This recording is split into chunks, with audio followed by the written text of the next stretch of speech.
വിശുദ്ധ യോഹന്നാൻ അറിയിച്ച സുവിശേഷം 11-ാം അധ്യായം 45 മുതൽ തിരുവചനങ്ങൾ. ലാസറിനെ ഉയർപ്പിച്ചത് കണ്ട് വളരെ പേർ യേശുവിൽ വിശ്വസിക്കുകയാണ്. എന്നാൽ പുരോഹിത പ്രമുഖരും ഫരിസേയരും ഈശോയെ വധിക്കാൻ ആലോചിക്കുന്നു. ഈശോയുടെ പ്രവർത്തനങ്ങളോടുള്ള വ്യത്യസ്ത പ്രതികരണങ്ങളാണ് നമുക്ക് കാണുവാൻ സാധിക്കുക. ചിലർ വിശ്വസിക്കുന്നു, ചിലർ കൊല്ലാൻ ആഗ്രഹിക്കുന്നു. ആ വർഷത്തെ പ്രധാന പുരോഹിതനായ കയ്യാഫാസ് പറയുന്നു, ജനം മുഴുവൻ നശിക്കാതിരിക്കാനായി അവർക്ക് വേണ്ടി ഒരുവൻ മരിക്കുന്നത് യുക്തമാണെന്ന് നിങ്ങൾ മനസ്സിലാക്കുന്നുമില്ല. തുടർന്നുള്ള വചനവും ശ്രദ്ധേയമാണ്. അവനത് സ്വമേധയാ പറയുന്നതല്ല, പ്രത്യേക ഈ വർഷത്തെ പ്രധാന പുരോഹിതൻ എന്ന നിലയിൽ ജനത്തിനു വേണ്ടി യേശു മരിക്കേണ്ടിയിരിക്കുന്നുവെന്ന് പ്രവചിക്കുകയായിരുന്നു. ജനത്തിനു വേണ്ടി മാത്രമല്ല, ചിതറിക്കിടക്കുന്ന ദൈവമക്കളെ ഒരുമിച്ച് കൂട്ടുന്നതിന് വേണ്ടിയും.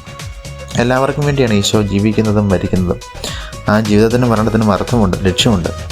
ഞാനുൾപ്പെടെയുള്ള എല്ലാ മനുഷ്യർക്കും വേണ്ടിയാണ് ഈശോ മരിച്ചതെന്ന സത്യം നമ്മുടെ ജീവിതത്തിന് കൂടുതൽ അർത്ഥം നൽകട്ടെ. നമുക്ക് വേണ്ടി മരിച്ചതിന് വേണ്ടി നമുക്ക് ജീവിക്കാം.